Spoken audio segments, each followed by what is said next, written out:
Hey there, everybody. Pete Pardo here from Sea of Tranquility. Ready for another edition of Questions and Answers? I hope so. Today is Saturday, December the 22nd. We've got a whole bunch of questions that you guys have submitted over the last week. I'm going to try and get to as many of them as I possibly can today. You know the format. If you got questions that you want me to answer on next week's show, just put them in the comments and feedback of this particular episode. If I don't get to your answer or if I don't get to your question, probably means that your question was asked previously on one of our other shows, so go back and check out those shows if you haven't already. Also, some of you might have submitted a very, very complex question that might be something that I may want to consider for a show all on its own. So if you don't hear some of your questions here, that's probably the reasons, or maybe time constraints. We'll see how it goes. So let's dive right in, shall we? First question is from Jim Cullen. What is your opinion of Gary Wright's music?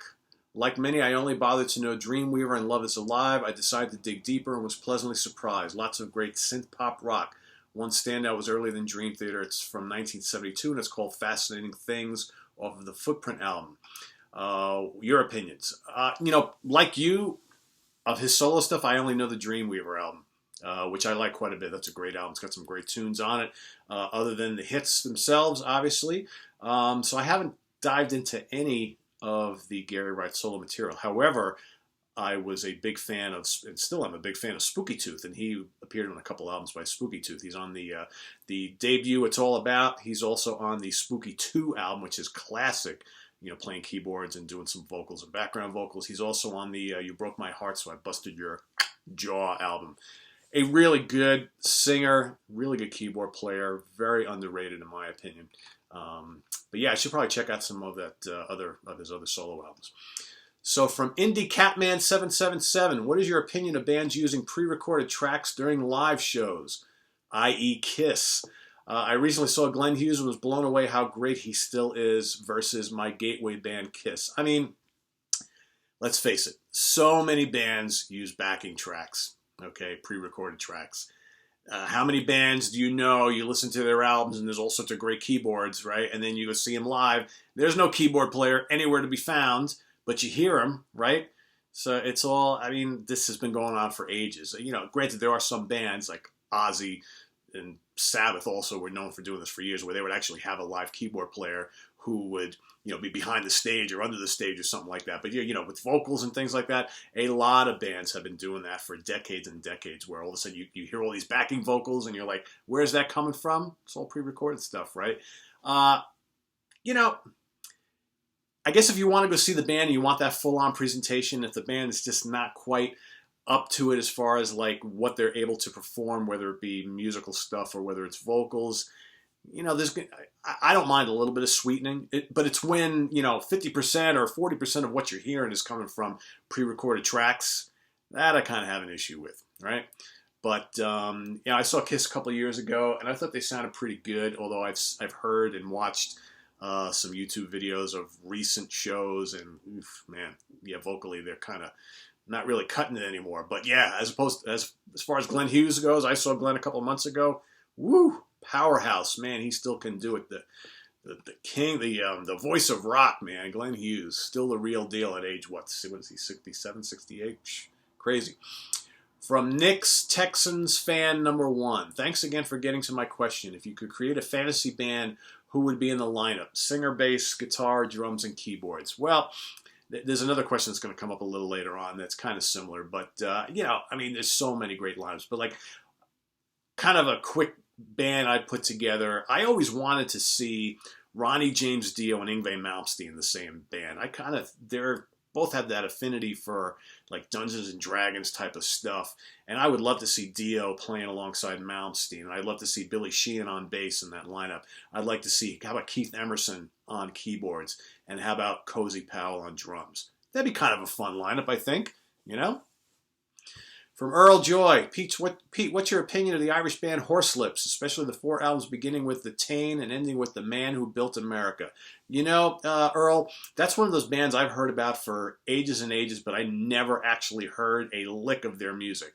But thanks to your question, I actually went and listened to a whole bunch of stuff from them earlier this morning. Pretty good stuff, I must say. It's kind of like folky, kind of prog, very Irish sounding. Picture like a more Irish, very like an Irish Jethro Tull in spots, from what I heard. Pretty cool. I like the fact they use all these different, tin whistles and different keyboards and bagpipes and all that kind of stuff. So pretty interesting. I'm going to look more into them other than what I just heard today. So good question.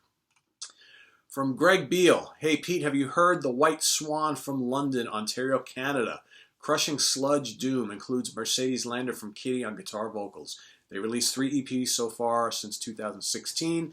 They even do a killer cover of Jet by Paul McCartney and Wings. So heavy it will make you sterile. Be sure to check them out if you haven't already. Yeah, they're a pretty cool band. I like that kind of fuzzy, kind of stonerish sludge, whatever you want to call thing that they're doing with the really cool female vocals. And yeah, that's a total trip hearing them do that kind of slow down-tuned version of Jet, which is, I love Jet. I love Paul McCartney and Wings. So yeah, very cool band. Very cool band. For those of you who are watching who haven't checked them out and you kind of like a doomy, stoner, sludge type of thing, definitely check out the White Swan. From Sam Christopher. Hi, Pete. Thanks for everything you do. What do you think of a band called Night Winds from Canada? Apparently, they only put out one album in 1979, and as a huge Rush fan, I couldn't help but wonder how they didn't take their place next to Rush and Triumph. From what I understand, they broke up before the album was released, and I think that's a damn shame. Sam, I got to tell you, thanks for your question. I had never heard of Night Winds before, so of course I went to investigate it, and I listened to their entire album on YouTube. Like you, I was pretty blown away, and I was amazed that I never heard this band before. I also am amazed that I did not know that their album was reissued or released officially on CD by Ken Golden's Laser's Edge label back in 1990 or 91, something like that, late 80s, early 90s. And it's apparently out of print, but I was able to score myself a copy on Discogs, and that will be on its way to me shortly, so I'm looking forward to that. Yeah, really good kind of proggy Canadian hard rock with high-pitched vocals kind of like Geddy Lee and lots of, cool keyboards and guitar work. Really, really good. For those of you who have not checked it out, look up Night Winds from Canada on the internet. Go on YouTube, Google them, and I think you'll like what you hear. Very, very cool, unknown band. Thanks for that question. Glad. See, we can turn each other on to music, too. That's what it's all about, right? From Russell Gentile. What's up, Russell? Hello, Pete, and thanks for taking the time to answer everyone's question. You are very welcome. What is your opinion of the band Queensrÿche? I love Queensrÿche. Always have. I've been into Queensrÿche since they first released that EP way back in, what was that, 82, 83, something like that. I forget the year. I love The Warning. I love Rage for Order. Of course, Operation Mindcrime, Empire, Promised Land. I kind of fell off the Queensrÿche train after Promised Land because basically everything they released after that is, for me, really subpar. A couple good songs here and there. And, of course, then they had that split with Jeff Tate. And I got to tell you, the stuff they've released with their new singer, not that new anymore, but since Tate and them split, has been terrific and a great throwback to the early Queensrÿche stuff. So I'm a fan. I've always liked them. Would it have been great if they would have kept that kind of classic lineup together? Yeah, but, Jeff doesn't sing as well as he used to. He's into different types of music now. I think his recent solo albums and that solo Operation Mindcrime project, lackluster. Don't dig it. Another part to Russell's question, what is your opinion of the band Dokken? Well, I think I've covered that in previous shows, but I like Dokken. Probably one of my favorite bands of that kind of like LA scene era from the 90s. Tooth and Nail and The Lock and Key and Back for the Attack are great albums, and I love George Lynch as a player. Let's see, from WB. Hi, Pete. My question is, Judas Priest or Iron Maiden? Which band do you respect more and why? Personally, WB prefers the metal gods, being Judas Priest. I got to tell you, I think I probably favor Priest a little bit more. And the reason I do is because they've got those string of albums, from, I like the debut, but, Sad Wings of Destiny up until... and including Defenders of the Faith, most of those albums, specifically the 70s albums, are just untouchable in my opinion. Especially, Sin After Sin and Stained Class and Hellbent for Leather. I mean, that's 4 albums right there that are just about untouchable in the history of heavy metal. Say what you want about, the early 80s stuff. British Steel, I like half of it a lot. The rest of it I've heard too much. And, Point of Entry, it's got its moments, but it's a little on the weak side. But, of course, Screaming for Vengeance is great. Defenders of the Faith is great. Now, as far as, consistency and longevity, you got to give that to Iron Maiden. Because, quite frankly, for my money, Other than those 2 studio albums that they did with Blaze Bayley, which I don't really care for. Not that the material is really weak. He was just a bad fit as a vocalist for that band, in my opinion. Other than those 2 hiccups, there's not a bad Iron Maiden release ever. And so they've just been from that first album, Killers, Number of the Beast, Peace of Mind. I mean, just... So I don't know. This is a really tough question. So basically, it's like, those 4 albums from Priest in the 70s are impossible to beat, but yet the whole legacy and history of Iron Maiden's discography is just also untouchable in a different way. So I'm going to cop out here and say I almost can't answer this. Maiden have definitely been more consistent throughout their career, definitely. But of course, the last 2 Priest albums, last 3 actually, pretty damn good, right? So I don't know. This is probably should do a whole show on this. God, hard for me to answer. Really hard. My gut says Priest because they've been around longer and they just got more, real drop-dead classics. But man, Maiden have a ton of drop-dead classics too, and probably more of them. So, maybe you tip the scale to Maiden there. I don't know. Second part of WB's question, you never mentioned Manowar. Do you like them? I don't dislike Manowar. I'm not a huge fan. I like most of those early albums enough. I don't, that's not a band I really gravitate towards that often. Saw them live once, man. They were one of the loudest bands I've ever seen in my life. But I like some of the classic Manowar stuff, but I, honestly haven't really listened to a lot of anything they've done since early 90s. But don't dislike them at all, All right, we got a couple questions here from Luis Roberto. What's up, Luis? What is your favorite Cactus album?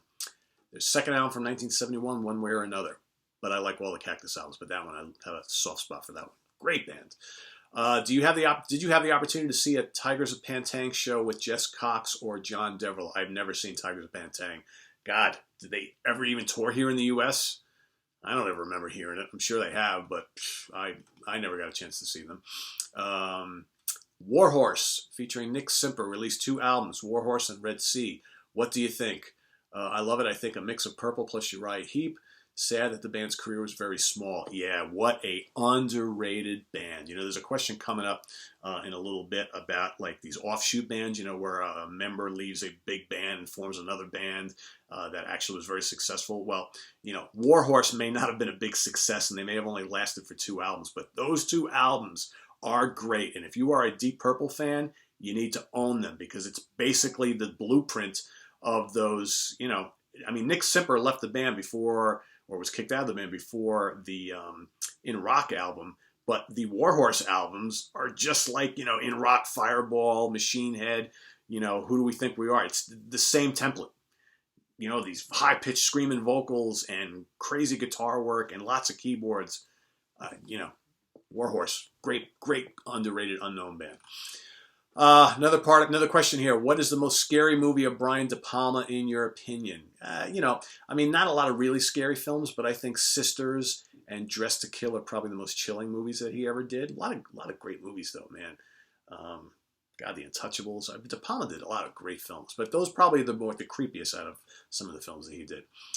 From the Dallas Space Cowboy, my question, what is it with people hating on bands for having different eras and evolving their style? Don't get me wrong, I love bands that keep a consistent sound like Motorhead and AC/DC, but I also love bands that mix it up and try different things like Black Sabbath and Deep Purple.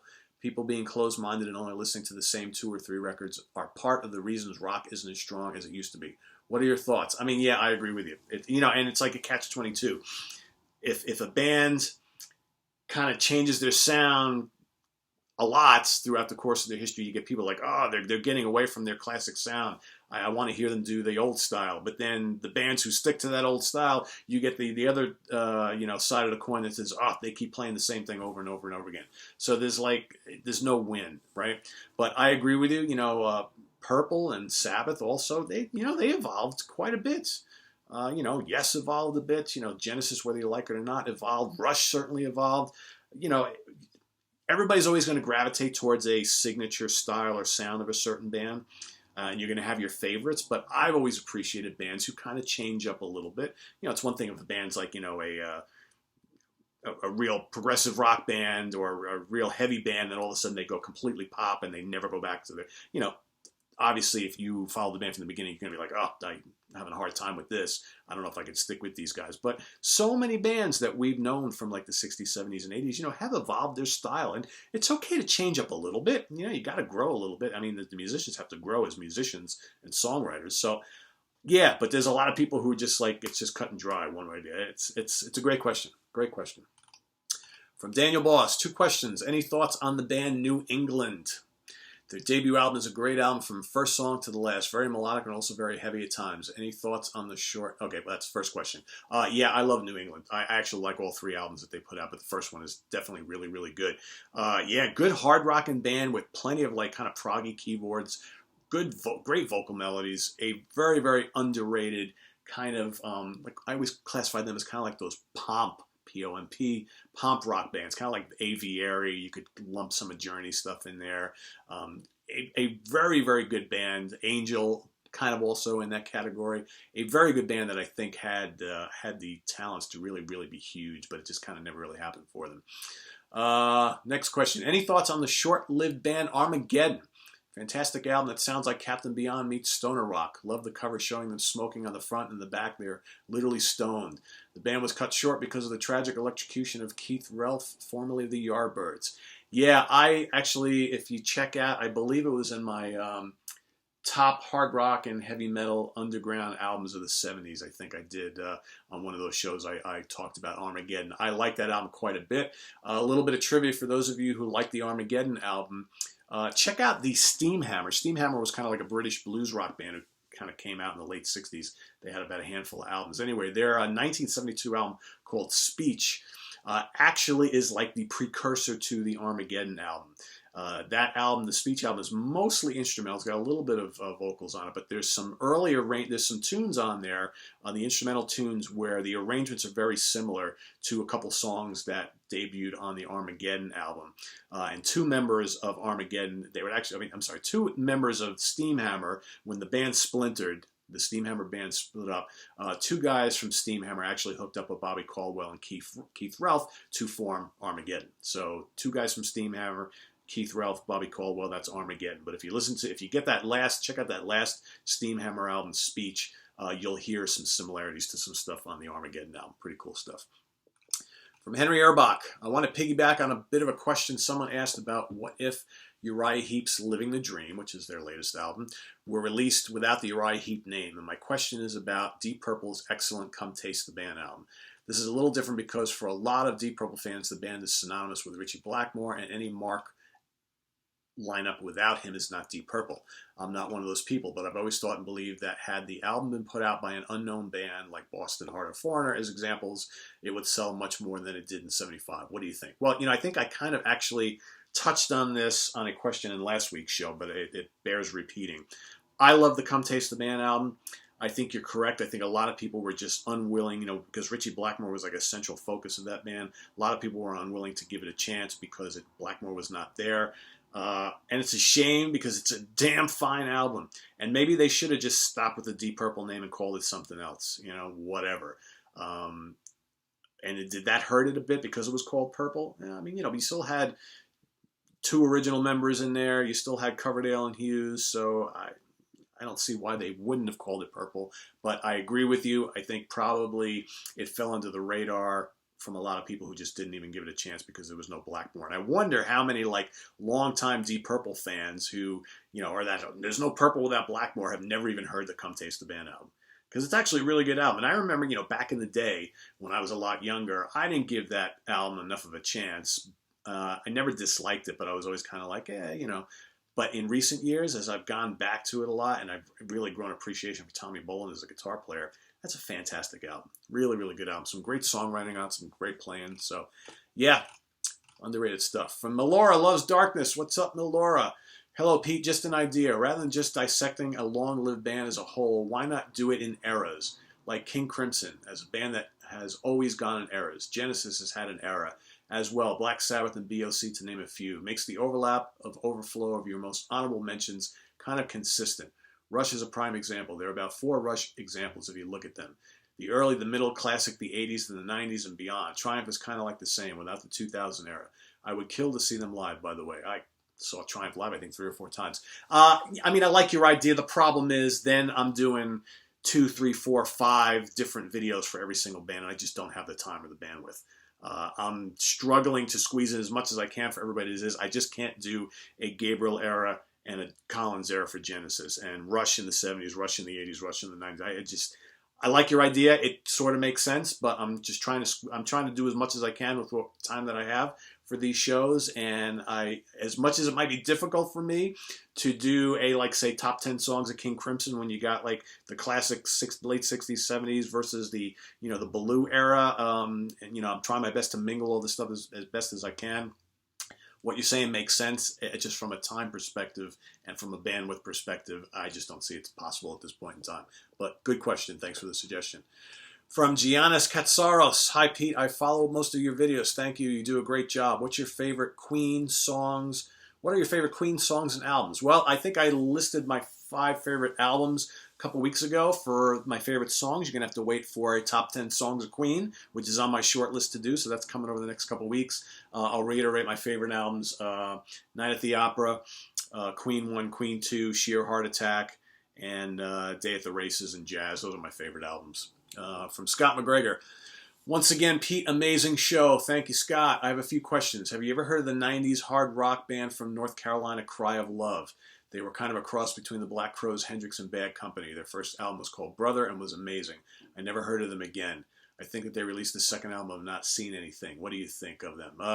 I really like that first album. I don't know if they released a follow-up either. If they did, I never heard it. It's like that. They had that first album came out. Everybody was all into it for a bit, and then that was that. So, yeah, good band. Really good guitar player in that band, too. Second question from Scott. What do you think of Derek Trucks? I love Derek Trucks. I love Derek Trucks and the Allman Brothers Band. I love the Derek Trucks Band. I love Tedeschi Trucks Band. He's an incredible guitar player. I actually saw him live when he was just like a teenager with the Derek Trucks Band opening up for Government Mule at Irving Plaza, New York City. This had to have been, I don't know, 90, 98 or something like that.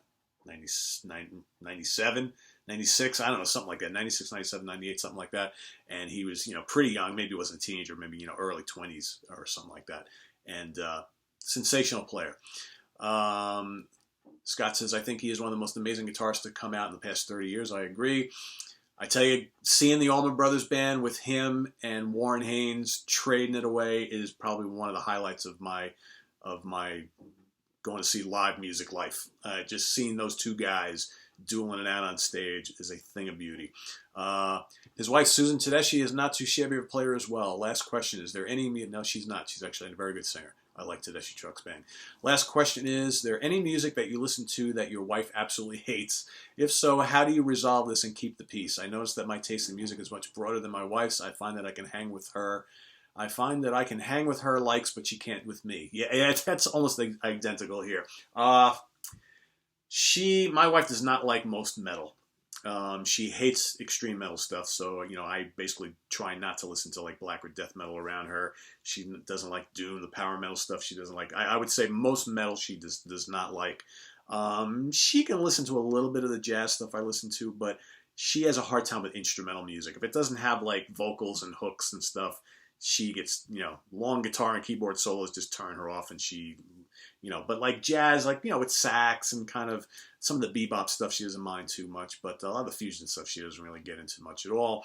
The classic rock stuff she gets in, so she can listen to like Journey and Foreigner and, you know, Lynyrd Skynyrd and the ELO she doesn't mind too much. You know, that's Heart, Cheap Trick, you know, bands that were, you know, classic rock bands that had like big hits that were playing on the radio. Styx, she doesn't mind at all. You know, Kansas. She doesn't really like prog rock at all. Again, 15-minute songs, long guitar and keyboard solos. She hates Yes.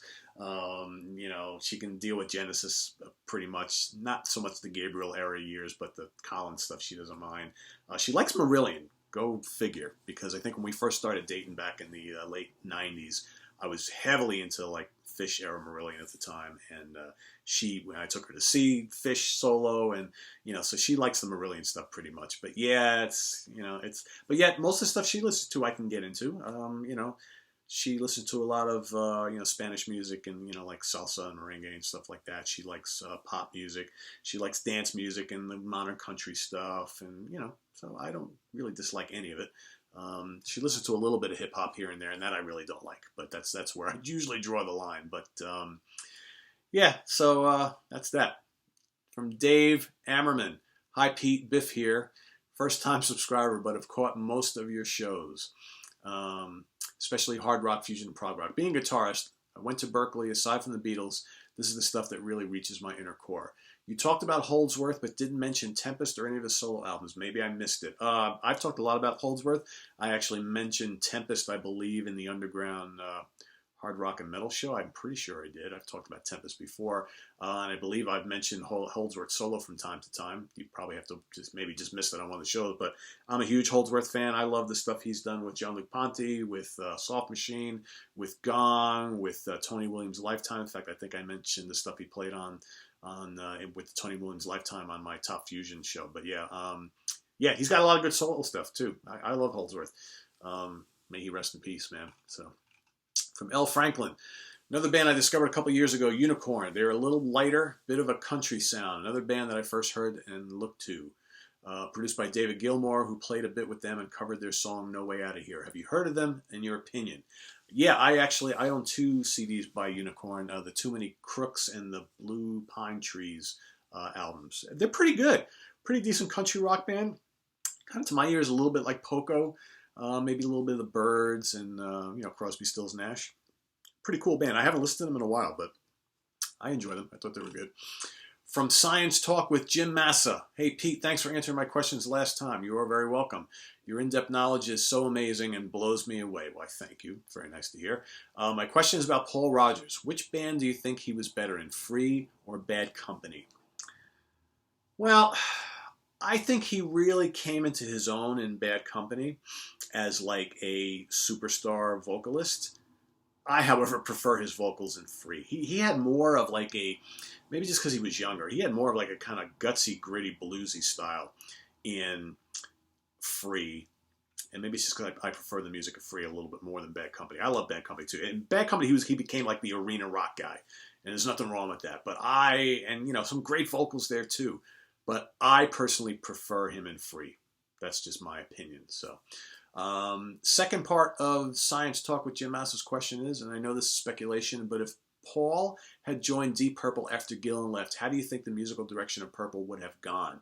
And would Ritchie have stayed with Purple longer, meaning no Rainbow? Thanks for your awesome channel and keep up the great work. All right, that is a fantastic question. Well, most of you know that before they hired David Coverdale, Blackmore really wanted Paul Rodgers, and they had reached out to Paul Rodgers to replace Ian Gillan. This was, of course, right at the time where Free was kind of breaking up and the seeds of Bad Company were already kind of in motion, and Rodgers kind of was weighing the two, and he decided rather than go step into someone's shoes into a band that's already been around, where he, obviously had no part in writing any of the past songs and whatnot. He decided to go with the new band where he was kind of going to be, in the driver's seat for the most part. Pretty exciting, a super group, so to speak, and it never happened. But I think if he would have accepted the Deep Purple role as lead vocalist, I have a feeling, would that lineup have lasted a little longer? Would Blackmore have stayed? I think so, because, if you really think about it, although, there's a couple parts to this. Blackmore's Rainbow with Joe Lynn Turner was basically Ritchie wanting to do like Bad Company / Foreigner type of music. However, I think Ritchie had to get that kind of medieval hard rock stuff that he did on those first couple Rainbow albums out of his system, because I think there was something that sparked that. But I think that was driven by him not wanting to do the bluesy funk that Deep Purple were doing on the Stormbringer album. I think the Burn album would have happened similar to as it was, either with Coverdale or with Paul Rodgers in it, which would have been interesting, right? So you have to wonder, would Ritchie have stayed, and would their music have continued in that vein had Paul Rodgers been in the band, and like Stormbringer, the influence of Glenn Hughes not, well, that's another thing. Glenn Hughes was probably going to be in that band regardless. So that may have happened anyway. This is a great question. A lot of speculation here. But, you know, Paul Rodgers was the guy that Ritchie wanted in that band. But if you had Hughes there, would the results have been the same? Would Hughes still would have been pushing the music, pushing his influence, and would that have come, and would he have formed that alliance with Rodgers like he did with Coverdale, whereas Ritchie would have been like, all right, I'm out of here, I want to go do this. So this is a great question. And, you know, would there ever been a Rainbow if Elf didn't open up for Deep Purple and Ronnie James Dio in front of him, you know, on the stage, going on before them night after night? Interesting to think about it. I don't know. That's a great question. Great question. From Lonnie V. Pete, love all your various videos from rants to top 10 lists and obviously the Q&A vids. I have a possible list suggestion and a question. List suggestion, your favorite song titles regardless of group or genre. I kind of like that idea. Some very cool song titles. There's some real wacky ones too. You know what? That's a great idea. I'm going to take that under consideration. That's going to take a lot of research because there's so many like kind of really cool, wacky song titles out there. Question number 2. Are you very familiar with the Charlie Daniels Band's early Kama Sutra label albums? Very southern rock, and they tend to get overlooked for his more well-known epic label albums. I love them all. Keep all the great videos coming. Yeah, those Kama Sutra albums are pretty damn good. It's a shame that a couple of them are out of print. I have a couple of them. I have the Fire on the Mountain one, and I have the Way Down Yonder, which was retitled Whiskey for some reason. I have heard, but I don't have the Honey on the Rock and T. John Grease and Wolfman, but I've heard them, and they're great. Yeah, that early Charlie Daniels stuff is just as much kick-ass rock and southern rock, like Skynyrd and the Outlaws and, you know, all that kind of Marshall Tucker and all that kind of stuff. And it's amazing just how sick a guitar player Charlie Daniels was. It probably still is. The guy's 82 years old, still touring. Yeah, that early even those early Epic albums are kick-ass. You know, Charlie and the band went more into a straight country sound, I think, after the, you know, they had Million Mile Reflections, and I forget the album after that, which had The Legend of Woolly Swamp on it, which is still a pretty rockin' album. After that, they kind of went more in the country direction, but everything from the very, very first album all the way through those 2 albums I just mentioned, really good southern rock, man. I tell you, killer guitar work. Yeah, I like those albums. That's a great question. I haven't listened to some of those in a while. I gotta go pull them out. Great stuff. All right, from our friend Scalagrimmer Keveltson. All right, I know I'm screwing up your name again. If I may ask you 2 more questions. Are you planning to do shows about prog bands from specific countries like Italy, France, the U.S., etc.? Yeah, I'd like to. It's just a matter of finding the time to do them. It's on my list of things to do. Second question. Do you like the American authors Edgar Allan Poe and H.P. Lovecraft? I love their stories and how they influence rock and metal music. Thanks and keep up the great work. Yeah, I haven't actually gone and read those, but any of those, their books and short stories. But I love the influence that they've had on not only, you know, prog and hard rock and metal, but on movies and stuff. Very, very influential, both those guys, on just, you know, the arts and culture in general. So creepy stuff that makes for great musical fodder, right? You know, so great. From J.K. Baca 41, just a follow-up question from the last time and a couple of others. Did you check out Gatto? Good Meat and Potatoes, Canadian hard rock. Try the song So Walk On. And I hope you like it and to check out more from them. I went and checked out, I think, like 3 or 4 tunes on YouTube earlier today. Yeah, not bad. Kind of glammy hard rock, you know, late 70s, early 80s sound and stuff. Pretty good guitar riffs. I like the guitar player. The songs didn't do a hell of a lot for me. Kind of glammy for my taste, but, you know, quality stuff, though. And I bet you, you know, if more people listen to them or check them out, they probably dig them because I can totally see the appeal. Another part of a question here. Are you a fan of the old Kinetic Discs Kinesis label? Bands like Ad Infinitum, which is a killer album, one of the best albums of 1988 in my opinion. Yeah, no argument from there. Cathedral, however, Iluvatar, Jeremy, Fania, Castanar, Kraft, etc. Yeah, I remember when Kinesis was pumping out those albums back in the 90s. When I first started getting back into prog again, and specifically the kind of that early 90s wave of new prog bands, I was scooping up all those. You know, that Ad Infinitum album is great. I like the However stuff. Iluvatar was great. I saw Iluvatar once. They were awesome. Jeremy, that stuff's all good. All good stuff, yeah. Speaking of labels, how great a label was Magna Carta back in the 90s to early 2000s? Yeah, Magellan, Cairo, Enchant, Shadow Gallery, Under the Sun. Under the Sun, what a great band. Explorers Club, Liquid Tension Experiment, all the other projects. Yeah, fantastic. I have them all. Was big into them when those things came out. More questions from him. I just recently discovered the 70s electronic band Helden and Richard Pinhas. Excellent electronic music. If you're familiar with them, do you dig them? Favorite album? I think I have two of them. Probably my favorite is Helden 4, the Agneta Nilsson album. Yeah, I dig them. I haven't listened to them in a while, but pretty cool stuff. Also, another question. What's your favorite Tangerine Dream and favorite Klaus Schulze album? I'd probably be tough to do a top 10 for either of those. Yeah, probably. My favorite, I'm going to give you three favorite Tangerine Dream albums because they all came in a row and I just really love them. The Phaedra album, Stratosphere, and Rubicon. Those are fantastic, fantastic albums. From Klaus Schulze, how about Moon Dawn or Mirage? Those are both really, really good too. So good stuff there. From Anconia's Place. Love your channel, Pete. I've got two questions for you. I'm a lifelong Yes fan, and I unapologetically love Tormato, Drama, and The Ladder. A lot of fans don't seem to like these albums. Your thoughts? There's a second question here. Let me tackle the first question. Honestly, I know a lot of Yes fans who love Drama, as do I, and I know a lot of Yes fans who love Tormato. The Ladder, the latter period, Yes releases get a lot of flack from longtime Yes fans, myself included. For me, a lot of like the 90s and 2000s and beyond Yes albums are very spotty. There's good solid material mixed with really weak material. The Ladder's got a couple good tracks, but on the whole, I'm not nuts about it. Open Your Eyes, even worse in my opinion. Magnification's got some good stuff. However, Drama, if you don't mind me saying so, is a great fucking album. That was the first Yes album I ever bought, and I have a very close attachment to it. I still listen to it to this day, and I love Drama. So no gripes from Drama here, and almost every Yes fan that I know likes Drama a lot. So it wouldn't be too quick to say that Yes fans don't like it. As far as Tormato, I think Tormato is one of the kind of weakest albums from that, obviously those classic 70s albums, but it has some really strong material on it. Honestly, I like Drama better than Tormato, to be honest with you. But Tormato's got, a couple on the Silent Wings of Freedom. I mean, it's got some great stuff on there. So, yeah, good stuff there. Second question here.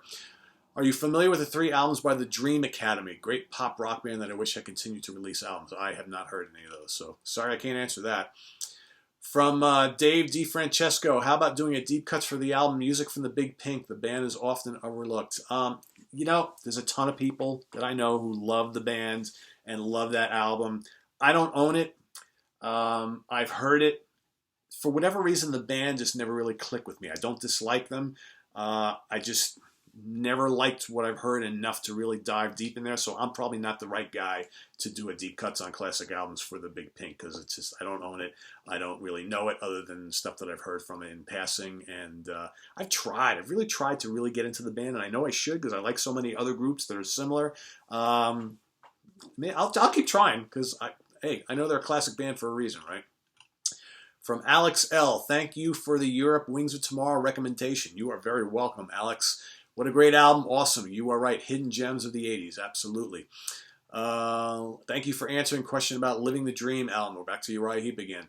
Here's another one about Uriah Heep. Do you think that Russell Gilbrook revitalized Uriah Heep's sound in a similar way that Steve Morse did with Purple? I understand that it's hard to compare apples and oranges, guitar and drums, and Morse is one of the best guitar players on the planet right now. I love his solo work too, and with the Dixie Dregs, but I think that Gilbrook in a sort of way helped Uriah Heep be on the right path again. If he did not help it, what do you think will happen? What did you think will happen? All of a sudden, in 2004, boom, 4 albums. All classic. Coincidence or what? Well, it was 10 years between the release of Sonic Origami and Wake the Sleeper, right? It's a long time without putting out a new studio album, because Heep had been fairly, I wouldn't say prolific, but Heep had released a bunch of albums before then, and when they recorded Wake the Sleeper, Lee Kerslake was still in the band playing drums. Lee, of course, a long-time member of Uriah Heep. Well, due to health reasons, Lee, I hope, I don't know if any of you heard, but Lee is not doing very well. And Lee, I hope, if you're listening, man, God be with you, man. I hope, we're praying for you, my friend. he stepped down from the band shortly after the Wake the Sleeper album, and Russell's been in the band ever since. And Russell's a dynamite drummer. So I just think, I don't know if you can put all the praise on Russell to taking these guys to another level, but I think that they just have a lineup now that's clicking on all cylinders. You got Bernie who's been in the band, and Bernie and Phil have been in the band now since like 86 or 87.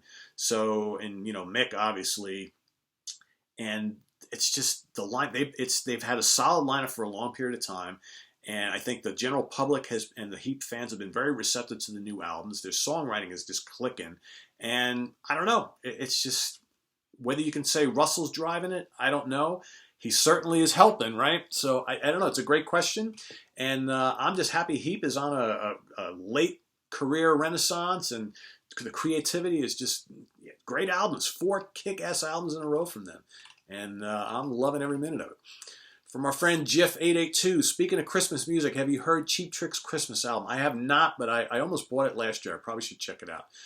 From Raymond Kaiser, Pete, do you feel the video for Billy Squier's Rock Me Tonight killed his career as he believes? And what is your opinion on that video and song, and why his career fizzled out? Well, I hadn't seen, that's a great question, Raymond. I hadn't seen that video in quite a long time, so I went this morning and rewatched it. That video is fucking awful. I don't know how Billy Squier, let's be frank, Billy Squier is a good rock and roll star, man. Had some really strong albums and great songs. I always liked Billy. What the fuck was he thinking? What was the record label thinking? What was MTV? I mean, that is the most ridiculous video ever. Him sitting in there in his bedroom wearing the pink shirt and dancing around like an idiot and falling on the bed. I mean, it's just, that is just so ridiculous. The funny thing is, that song, Rock Me Tonight, was a #1 hit single here in the U.S. And then they decided to play off that success and do a video for MTV. And I think all the Billy Squier fans were so horrified by that, and formed their own opinion of Billy Squier and, whatever. And that, honestly, I think it killed his career. Because, he was riding a high. That Don't Say No album was a big seller. Great songs on there. The Emotions in Motion album is another very strong album with great songs on it. The album that Rock Me Tonight, Signs of Life, is also a very, very good album. But then the follow-up album, Enough is Enough, sold like, a fraction of what those albums sold. Some good, strong material. But, it has to do with the fact that I think people were just generally horrified by that video. And they were like, I'm afraid to say that I'm a Billy Squier fan anymore. This guy does these crazy wearing the pink, dancing around videos. I mean, that's nothing manly, nothing hard rock about that, right? Even though the song is great. But I think also, if you go back and look at those albums that came out after that, the material is not quite there. I think Billy's best materials were those. I don't think I ever heard his debut, but those albums I just mentioned are very, very strong albums with great songs. I think it's part due to the material on those successive albums are not quite those. There's kind of like this cheesy 80s-ness about them. So I don't think the material was quite up to snuff, but I definitely think that video really turned off a lot of fans. So I think it's a combination of the two. Great question. From Eric Ornella. Hey, Pete, I like the first 2/3 of your top 30 albums of 2018. Waiting for the top 10. It's live on the channel, so watch it. I did it a couple days ago. You can see my top 10 of the year. I have an offbeat question. How do you feel about instruments like flutes, saxes, and violins in your hard rock, metal, and prog music? Bring it on, man. I don't have an issue with it. Sometimes there are bands that can mix in, harps and flutes and sax and horns and vibes and all sorts of violins and cello, and if they can do it and do it well, I'm all into it. Sometimes you want to just listen to meats and potatoes guitar rock, right? But there are certain bands that know how to mix it in, specifically in prog, man. I mean, why not? So many great prog bands who use all sorts of different instruments, and I'm totally for that, especially like some of the European prog, man. Bring it on, man. And there's certain like metal bands that add some of those elements from time to time too. So I'm all for it. I don't have an issue with it, So good question. All right, from our friend Tate Davis. How do you think Rainbow would have sounded if Blackmore and Dio had kept the Elf musicians in the group following the release of the first album? Well, Would that lineup have been able to recreate or do a Rainbow Rising? You know, problem is, you don't get Rainbow Rising quality unless you have Cozy Powell on drums, right? And I'm sorry, you know, Tony Carey, damn good keyboard player. Honestly, I don't know if there are any musicians, you know, Richie and Ronnie aside, I don't know if there are any Elf musicians who are on the level of the guys who appeared on the Rainbow Rising album, or even the Long Live Rock and Roll album. You know, that being said, you know, Richie and Ronnie are writing those tunes. So, and that first album, that first, you know, Richie Blackmore's Rainbow album, it's classic for a reason. So while I think you would have had pretty damn good, I just don't know if it would have been the elite releases that those two albums are with the Elf band on, you know, again, without Cozy Powell, man, you're not going to have Rainbow Rising as powerful as it is. As great as everything else on that album is, you got to have Cozy on those songs. So, yeah, would it have been as good as, you know, might have been a little slip in just powerfulness. I know it's a terrible word to use. But, yeah, I think that, you know, he had to basically fire most of those Elf guys in order to get Rainbow Rising. From Raymond Kaiser, again, Pete, we already know you don't like Rat, Poison, or Guns N' Roses, but can you do a rant or top 10 and explain why you don't like those groups? Possibly. You know, I never said I didn't like Rat. I like those first couple of Rat albums. I don't have an issue with them. I think Rat, as it stands today, needs to go away because it's just, you know, it's an abomination. It's not the, you know, Stephen Pearcy just can't sing and he can't stay sober, and, you know, Warren's gone again, and I think Rat just needs to call it quits. But I like those first couple Rat albums more than enough. I dig them. Poison I never liked, and Guns N' Roses I just feel are one of the most overrated bands on the planet. I mean, they've been riding the coattails of that debut album, as great as it is. I mean, I'm not much of a fan of it, but I know it's a great album. It's a classic album. But yeah, I don't know. Maybe I will do one. From Wizardo Fox, hi Pete. Why don't you ever mention Hawkwind? Just kidding. Wise guy. Thanks for answering with your infinite patience. What is your opinion about They Might Be Giants? And do you like when jazz musicians cover rock songs such as the Bad Plus did with Peter Gabriel or Queen? You know what? They Might Be Giants just isn't for me, man. I know it's kind of quirky, weird music, but I've tried. They just don't do anything for me. It's not my cup of tea. And as far as jazz musicians doing covers of rock tunes and stuff like that, yeah, hell yeah.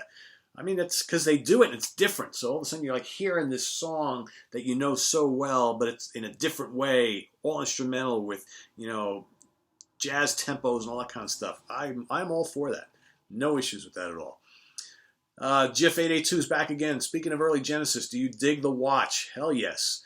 They're an Italian prog band that have covered some Genesis. They even did an album called Timeless where they covered two songs from Genesis to Revelation, and they also did original songs on the same album inspired by Genesis. Yeah, whether it's The Watch or The Night Watch, because they went by both names, their original material is fantastic. It's just like Gabriel-era Genesis stuff. I love The Watch. Great, great band, and man, his vocals are just so like classic Peter Gabriel. It's like scary. Good stuff, good band.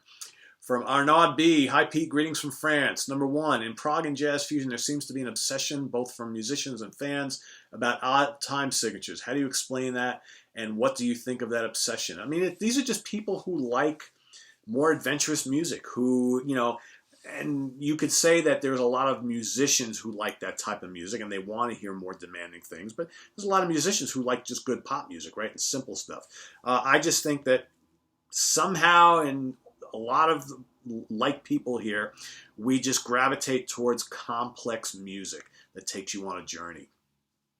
And I know I'm that way, you know. It's just I don't know. I don't know why there's a reason for this obsession with, you know, adventurous, complicated music.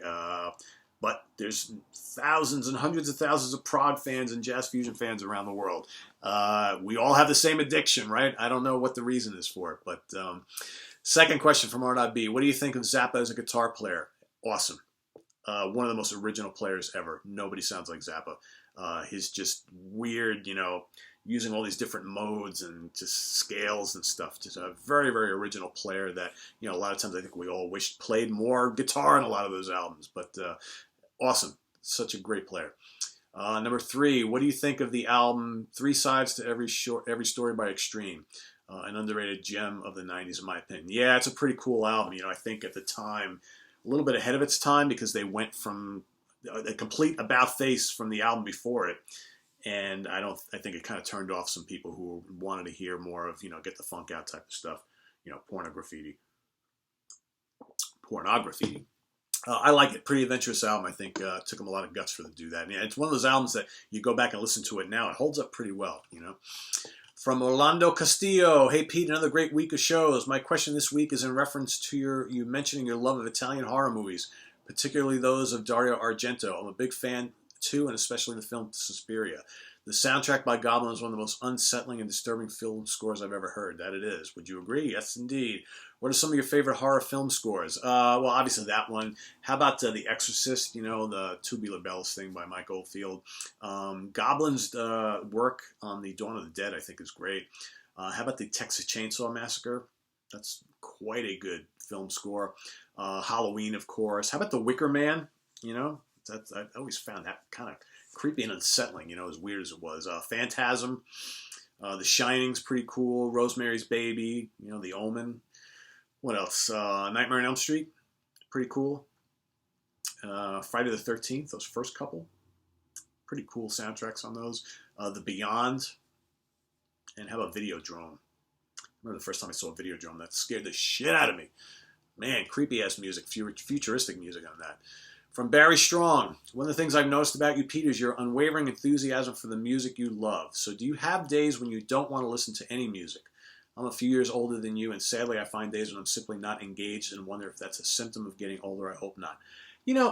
Honestly, it's very few times where I'm just kind of like, I just don't want to listen to anything. There are some times where I get like, I go work out at the gym. I try to every day if I can, right around lunchtime. And usually, like on my way to the gym, driving to the gym, it's like 5 minutes away. I have already figured out what I want to listen to when I go to work out before I even get out of the car to walk into the gym. But there are some days where, and it happens occasionally, where I'm just like, I haven't a fucking clue what I want to listen to today. And I get frustrated because I'm already in the gym and I'm getting ready to do whatever, and I've got the iPod going, and I'm just like twirling around. I'm like, nothing is grabbing me. There's nothing here that I want to listen to today. So it happens occasionally, but not too often.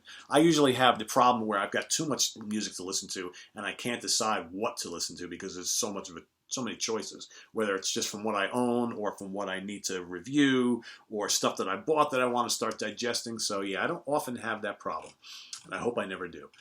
From Clive Walker, can you remember hearing your first prog or rock album? I was 11. My sister brought home this album with a strange-looking half creature, half machine on the front. Inside was a selection of drawings that seemed to be telling a story. The year was 71. The album was Tarkus. Yeah, for me, probably my first rock album that I ever heard was Kiss Alive. And that was pretty much a game changer for me. Because at the time, I really, albums and things was not really on my radar. I listened to AM radio, that my parents played, and it was all songs. But that was kind of like, whoa, what is this? And I think the first prog rock album I ever heard, and I thank my cousins in Long Island for this, was Kansas Leftoverture. I believe that's the first prog album I ever actually listened to. They were big Kansas fans. So I remember they would play me Leftoverture, and then, shortly thereafter, Point of No Return. I was like, woo, I like this. From Wizardo Fox, again, hey, what are your favorite band names? And what names suck? You know what, there's too many good band names, so I'm not going to sit here and just rattle. I mean, I like a lot of band names, but I think it's more fun to talk about the sucky ones, right? So here's some kind of gross ones, but they're just terrible. How about Goat Penis? And a lot of these are metal ones. How about, and I apologize that I'm saying this. In fact, you know what, I'm not going to say it, I'm just going to spell it. Anal, C-U-N-T, because I just don't believe in that word, and I don't like saying it. How about Hoobastank? Cattle Decapitation. Good band, but terrible band name. Love this band, but Pink Cream 69. It's just a wimpy name. I Wrestled a Bear Once. Five Finger Death Punch. I can't stand them. I don't like the name. Baby Metal. Sorry, guys. That doesn't do anything for me. From older stuff, how about a Japanese band called Flied Egg? All right, F-L-I-E-D, Egg. Tucky Buzzard, love them to death, but terrible name. Also Fuzzy Duck, another great 70s hard rock band that I just love, but man, it's such a lame name. From DC Tune Time, hey Pete, love your show. My wife says that we are musical brothers in taste and passion. Well, that's cool to hear. A couple questions. Do you ever experience musical burnout? I mean, just being tired of listening to music after hours of engagement. Well, it's kind of similar to the other question. I mean, that does happen for me because I'm a writer also. There are some times where, some days I'll, like on a weekend, like on a Saturday morning, or well, lately not because I've been preparing for this show, but like Sunday mornings, I'll sit down and I'll pull out a stack of CDs that I need to review. After you get through like 3 or 4 of them, it's hard to figure out what to say. What can I say about this music that's different from what I've been saying about all the other albums I've been reviewing? So I do experience that from time to time. Do you have a system for listening to a new album or a new artist in order to make a fair judgment? How many listens do you give an album before you say, no, just not for me, thanks? Well, as far as like whether it's something that I'm going to... All right, so there's a couple parts to this question. So as far as like reviewing product, I usually can form a pretty good opinion after 1 listen. And then usually on that second listen, because, I mean, you guys really can't comprehend how much music is sent to us here at Sea of Tranquility to review. You really can't. There's probably some of you out there saying, well, how can you digest and form an opinion about an album after you've only listened to it twice? I would have to listen to it for weeks. We don't have that luxury. We are getting hundreds and hundreds of requests for reviews all the time, from various labels, PR groups, and bands. It's mind-boggling, and I don't have enough writers to tackle it all. So we've got to, and I've gotten very good at this because I've been doing it for like 20 years, of being able to listen to something 1, 2 times, forming and putting down in words exactly what you're hearing, giving an opinion, giving a review of it, and then moving on to the next one. We just don't have the luxury to spend a month with something. I really don't. And as far as how many listens do I give an album before you say, no, it's not for me? So in other words, even most of the stuff we get to review are digital downloads or streams. So because I still am a proponent of owning physical music, physical media, and buying stuff that I like. So if I review something and I've listened to it a couple times and I really like it, I'll go out and buy it. But I usually know after that first listen whether it's something for me. So maybe, there may be something, maybe the vocals don't quite sit with me, or maybe the tunes just aren't catchy, or maybe it's not heavy enough, or maybe it's supposed to be prog, but there's no really adventurous passages in it, or maybe it's supposed to be jazz fusion, or it's kind of bland. So I usually know after that first listen whether it's something that I may want to investigate on my own, that I'm reviewing, and go out and purchase it for my collection. So I know that usually after the first listen. Although there are instances where something you're just kind of like, yeah, it's pretty good, and you give it more and more time, and after more and more time, you tend to like it more. That happens as well. So, good question, though. From James Ferrante, have you heard of the early 80s Boston band, The Rings? They released 2 albums on MCA, both in 81. Originally named The Rings of Saturn, the band included Bob Guilford on bass and vocals, Mark Sutton on guitar and vocals, Mike Baker on guitar, and Bob Woodbury on drums. Both albums have not yet been released on CD. I had never heard of them before. I went and checked out a couple of tunes on YouTube. Not really my cup of tea. They got this kind of like little ska reggae thing going that just is a turnoff for me. So didn't really do it for me, but thanks for suggesting them. From Scott Liaski, hey Pete, your thoughts on Uriah Heep's Innocent Victim, Headfirst, Abominog, and Firefly. That era I know probably left a few clunkers out like Conquest and so on. Hold on. As you all know, I'm a pretty big Uriah Heep fan. I like the Innocent Victim album a lot. I like Firefly as well. The John Lawton era for me is definitely A-OK. It's a little different from the stuff that they, the original albums that they did, but and a little less heavy in spots. But I think it's another example of one of those bands that kind of like matured a little bit, and they, stylistically changed and evolved a little bit, and that was okay with me. I didn't have an issue with it. On that same token, the Conquest album, probably one of their weaker albums, but still decent enough. But then again, the Abominog and the Headfirst, which was Uriah Heep basically moving into the 80s, competing with the new wave of British heavy metal, those albums are fantastic. I loved them then, I still love them now. And again, a different sound from the band. So a band that just kind of kept changing a little bit with the times, but that still core Heep sound with the Hammond organ and the heavy guitars, still there, right? So I like those albums a lot. And if you're not that familiar with them, I suggest you go back and revisit. From Joe Lynch, something for your next show. Have you heard the Deer Hunter Act 4 is an amazing album. I love a lot of prog bands, and they are by far my favorite. The vocals are incredible. I have heard songs here and there of the Deer Hunter. I don't think I've ever heard any album through and through. I like what I've heard, but I haven't investigated them any further than that. Scott Liosky's back again. What do you think about the 3 Phenomenon albums? Well, the first one with Glenn Hughes, of course. Ever-changing musicians on these records. Your thoughts? Yeah, those are actually really good. You know, the Phenomenon albums actually kind of predate that, like Superstar, almost Superstar, like rock opera-ish album before like Arion and Avantasia and all that kind of stuff. I like the Phenomenon albums. Yeah, the first one's a damn classic. But they're all good.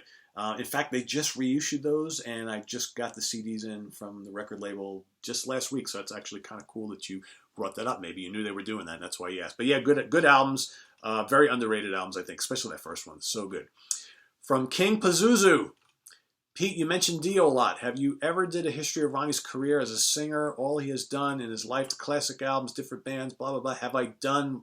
I think that would be great. Segment on your channel. Yeah, I'd like to do a history of Dio. Whether I just do a history of Ronnie James Dio or a history of the Dio band, because you know I've already covered like Dio's part in Black Sabbath.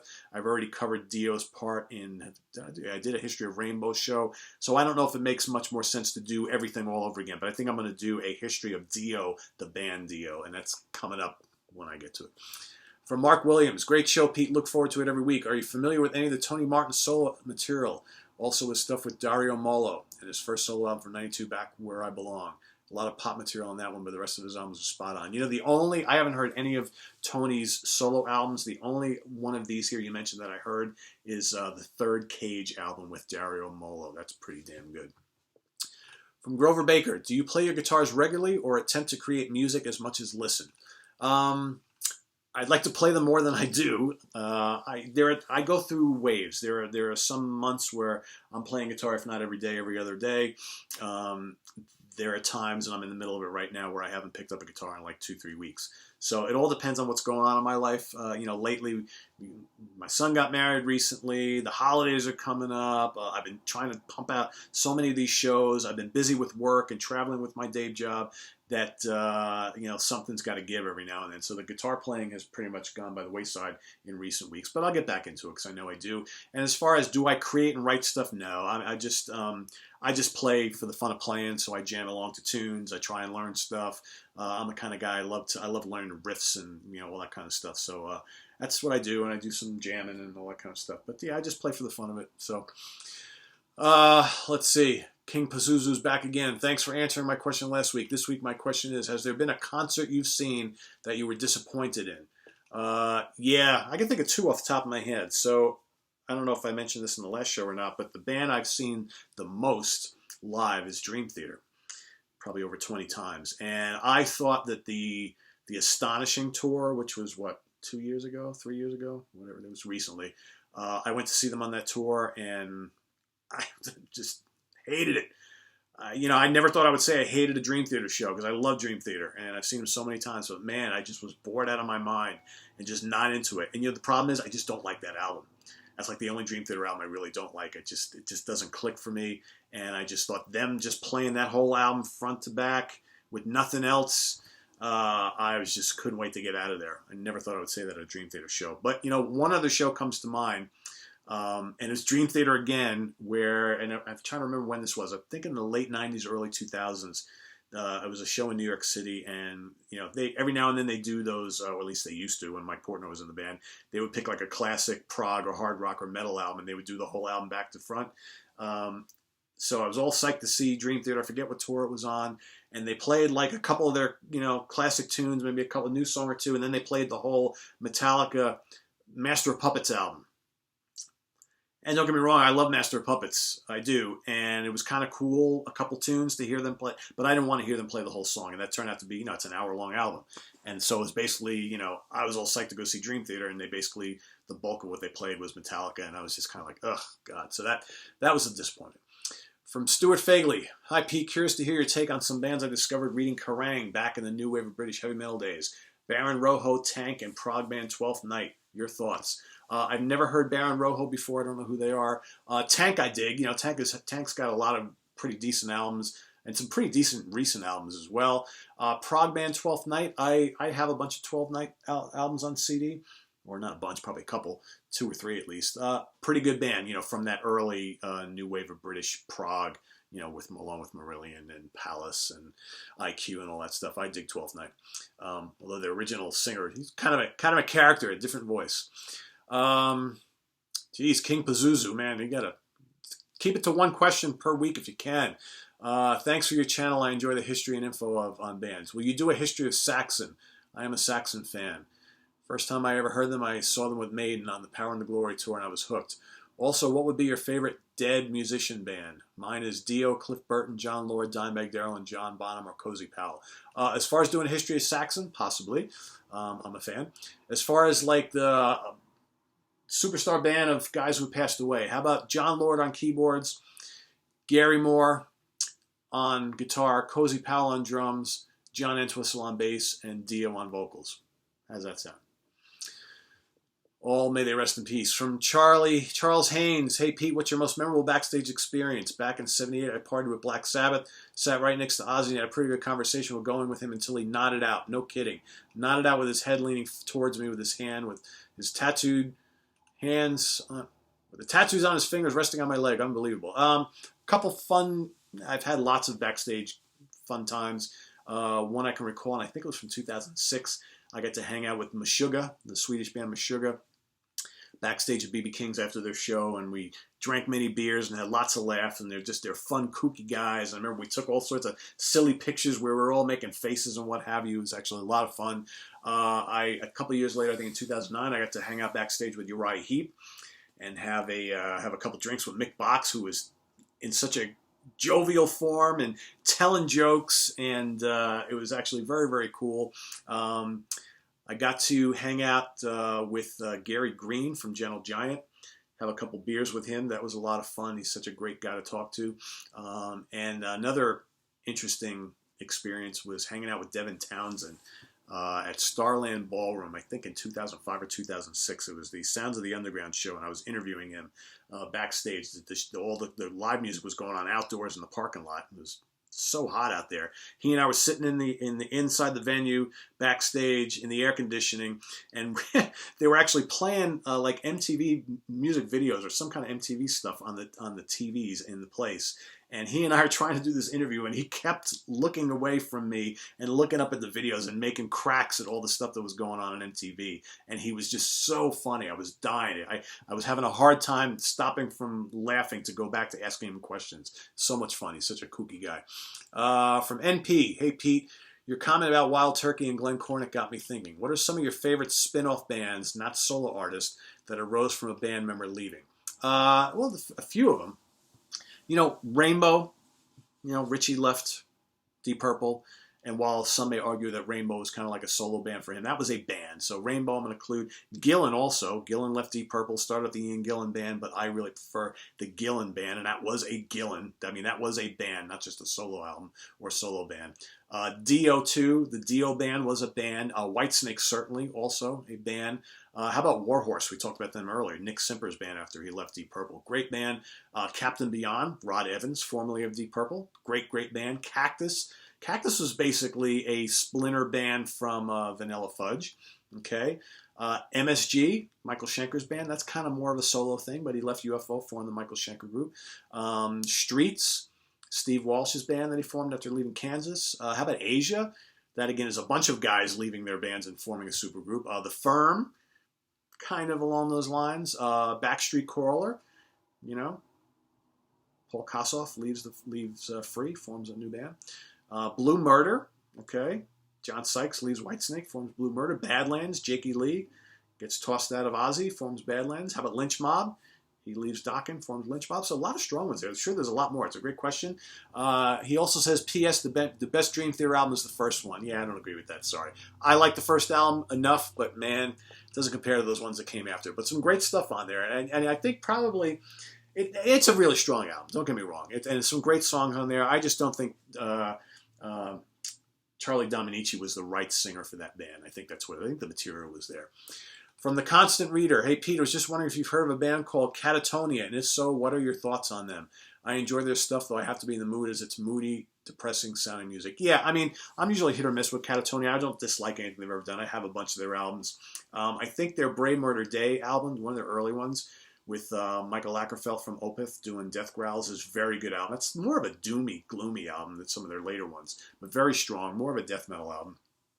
My favorite album from them is Viva Emptiness from 2003. That's a really strong, more of an upbeat album.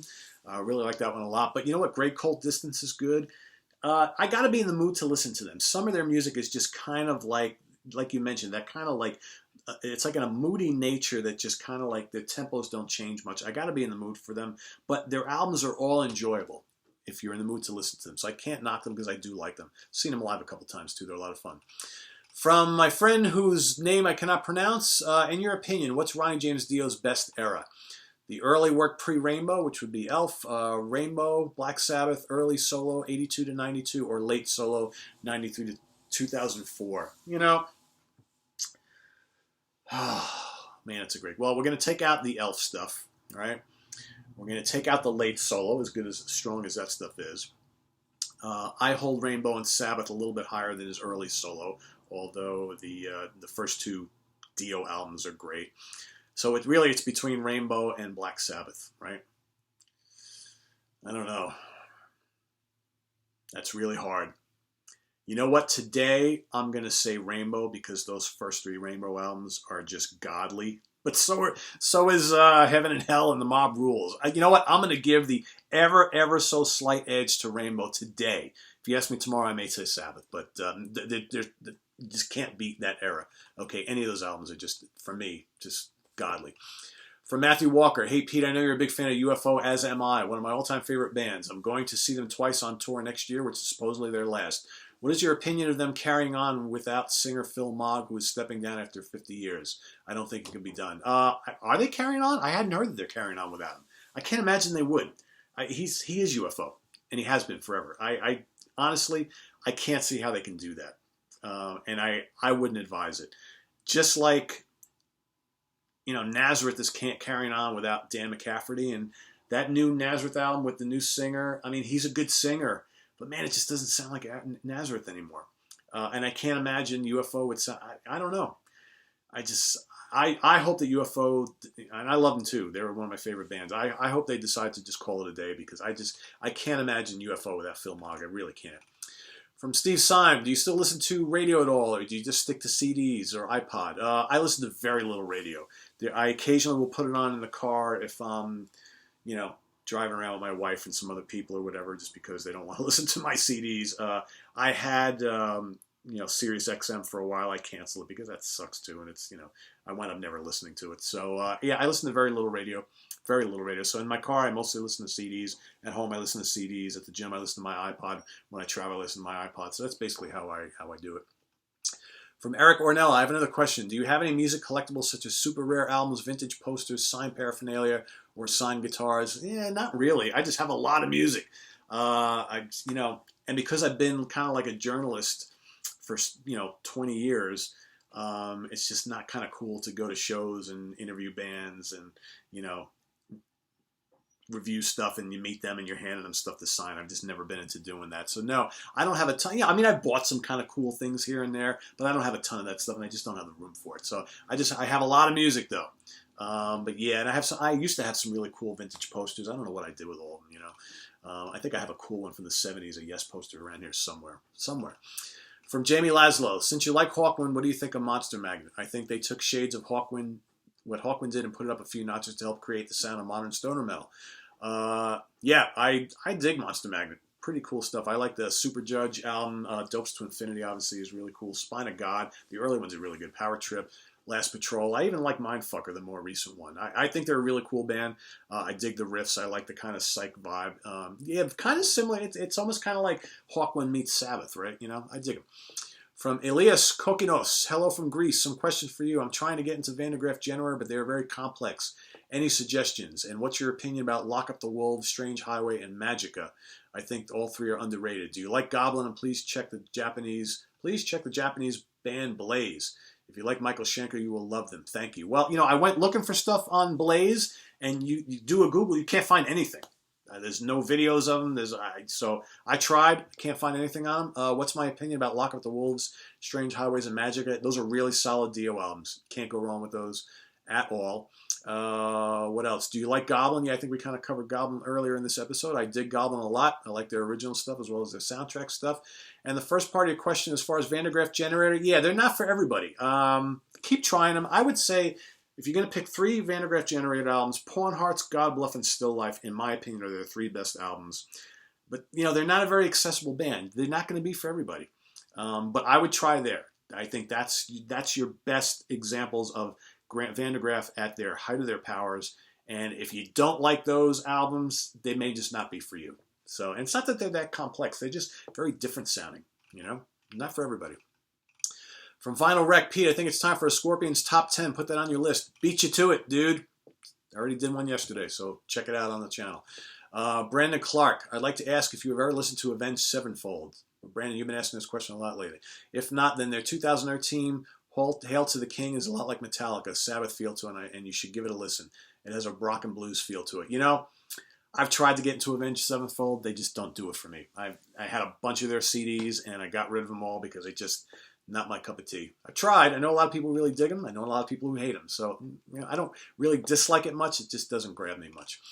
From Kevin, favorite Creedence tunes. How much time you got? I'm going to rattle off a couple here, but I think I'm going to do a Creedence Clearwater Revival top 10 songs.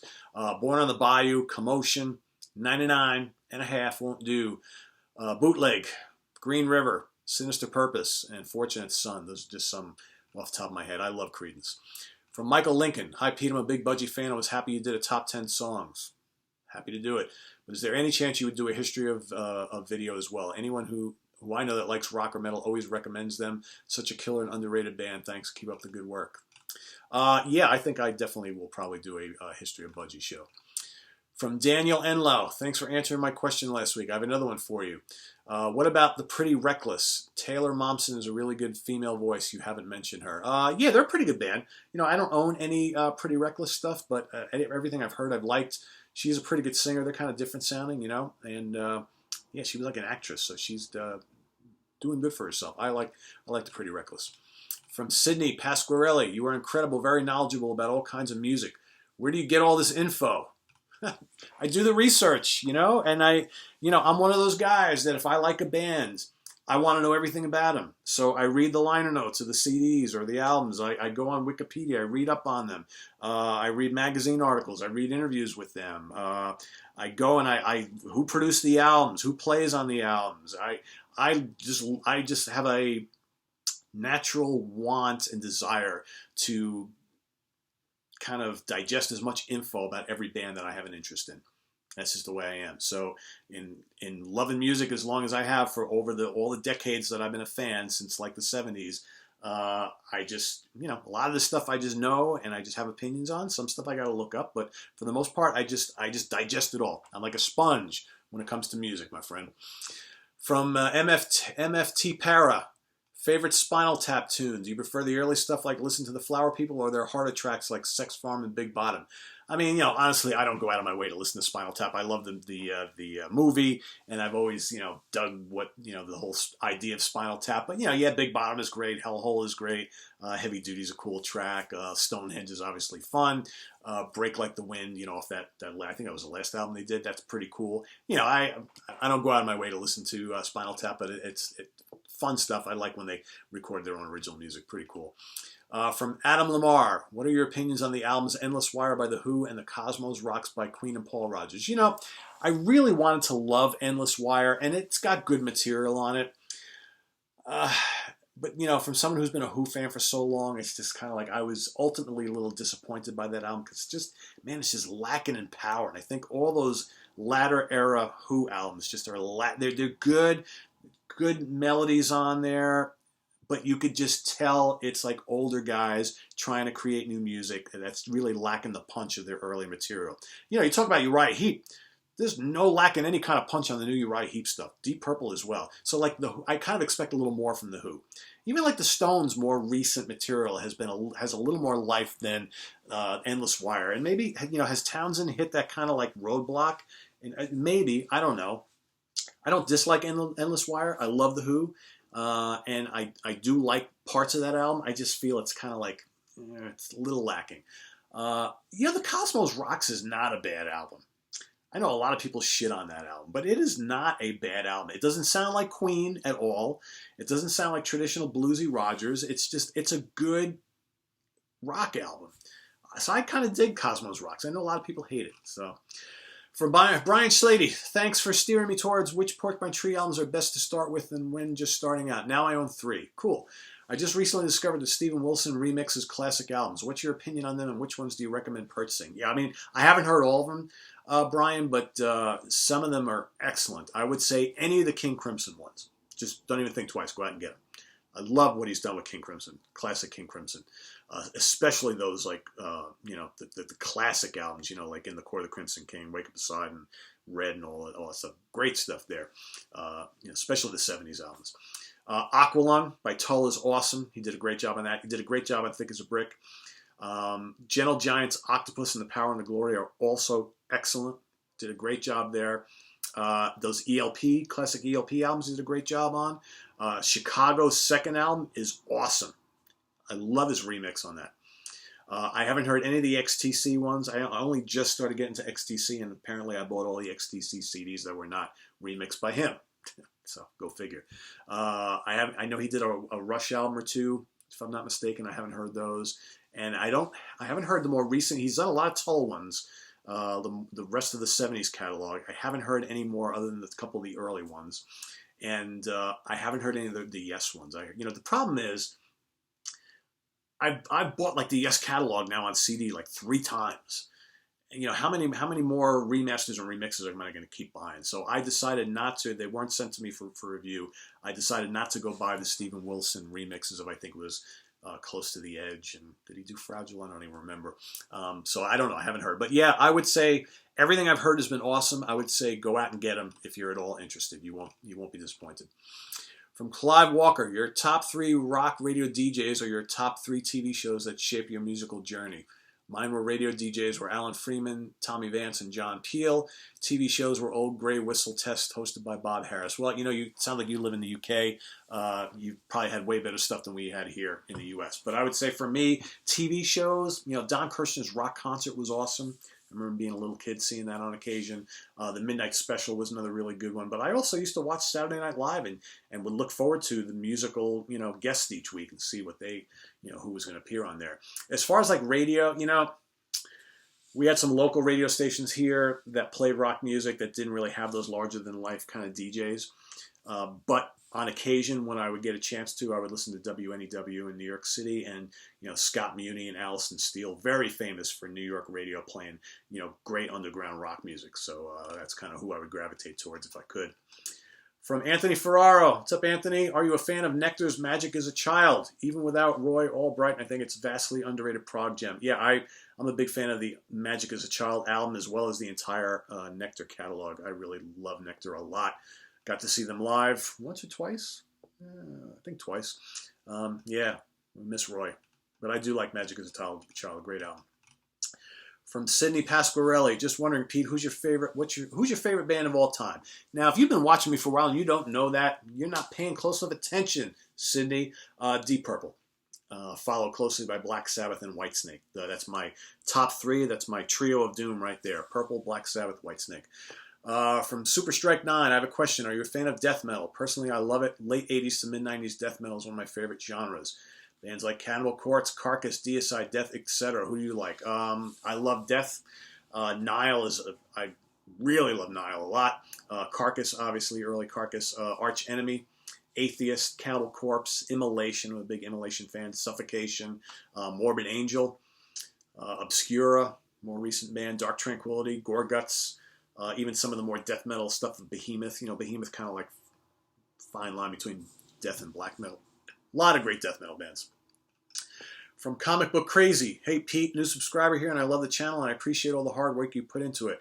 I've tried to get into prog in the past, but nothing seems to grab me. What 2 or 3 albums would you recommend to someone who wants to get into prog? Thanks and keep up the great work. All right, so I'm going to give you a couple here. I think if you're new to prog, I'm not going to tell you to listen to something that's probably so off the wall or so complex, because you need something that's a little more going to be a little more easy listening to get into. So I'm going to recommend Genesis Selling England by the Pound.